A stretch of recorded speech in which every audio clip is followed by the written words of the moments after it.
The Los Angeles Lakers lost to the Boston Celtics 111 to 101. This was a big loss for the Lake Show. Not only did they lose an important statement game to the defending champs and the Boston Celtics, but the loss hurt them in the standings. They moved from second place to third place. Also, they ended up losing LeBron James to a strained groin injury, in which he strained his groin in the fourth quarter of this game when the Celtics were up 94 to 85. And from what I've been hearing now is there's a lot of speculation that this injury is serious and that LeBron won't just miss days with his injury. He can miss weeks with his injury. So this is a huge, huge blow for the Lakers. Not only do they lose the game, but they have lost potentially LeBron for weeks in a tough Western Conference playoff race in which they could fall down in the standings without LeBron James while he's injured. One thing I'll say about this game is the Celtics pretty much showed in this game that they were the better team. They started off sluggish. I don't think they were taking this game seriously when they started off the game down 7-0, but they slowly took control of the game. And at one point, I believe they were up by 20 points.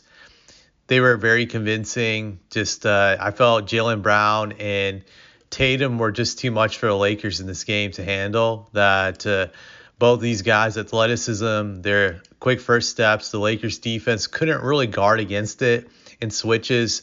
Neither could Luka Doncic or LeBron guard the switches whenever these guys were isolating at the top of the key, the 3-point line. They were able to drive to the hole and pretty much get whatever they wanted from what I saw in this game.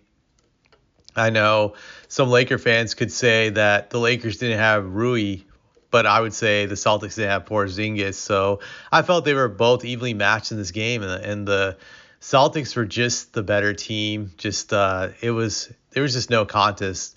Granted, once LeBron went out, the Lakers went on another run where they were able to cut the lead down to 4 points, but the Celtics immediately answered and they stopped that run and they pretty much closed out this game. So this was a very tough loss to the Lakers because they lost to a longtime hated rival, but I also believe they showed that they couldn't compete with the Celtics on a championship level, that they're one step behind them and they just don't have the current roster to do it if they somehow get to the finals. But I don't believe that they will get to the finals. I will say the Celtics did exploit some weaknesses they have in the sense that LeBron and Doncic are not great defenders, and just like if you go at them, you can really show like the holes in their defense and also how they don't have no rim protection.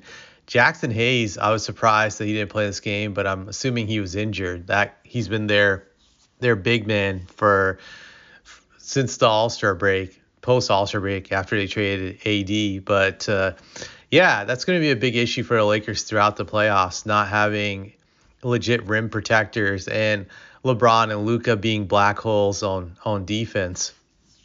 That when they play a talented team, that will all get exploited. So they showed in this game that they are not championship contenders. I know people say I'm a hater, but I've been saying this for a while. I don't think they are. But the loss of LeBron really hurts them, I think, in this regard when it comes to the standings, in the sense that I don't think they're going to get the second seed now for sure with this injury. And they could potentially fall to fourth or fifth place.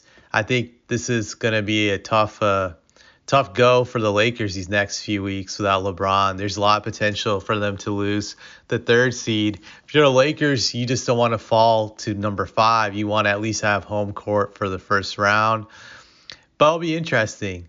I'll say if you're a Lakers fan, the silver lining about this injury is that now Luka gets to show all of his stuff and he's going to be free to do what he wants to do, to be himself 100%, and to get back into game shape, get back into MVP form. Grant, he looked pretty good these last 2 games from what I've seen of him, but I think it will end up helping out Luka, this injury, just him to be his best. But I think the Tough part of this injury is when LeBron comes back, just getting that synergy and chemistry back, and just I think there'll be issues. But ultimately, I just didn't believe even if this Lakers team is healthy that they're going to the finals. But like I said, this loss really does hurt when you look at the standings and potential playoff seeding. But yeah, it'll be interesting. I think the Lakers probably will fall to fourth or fifth place now with this injury, but we'll see. Maybe they'll keep a top 3 seed. This is going to make it very interesting.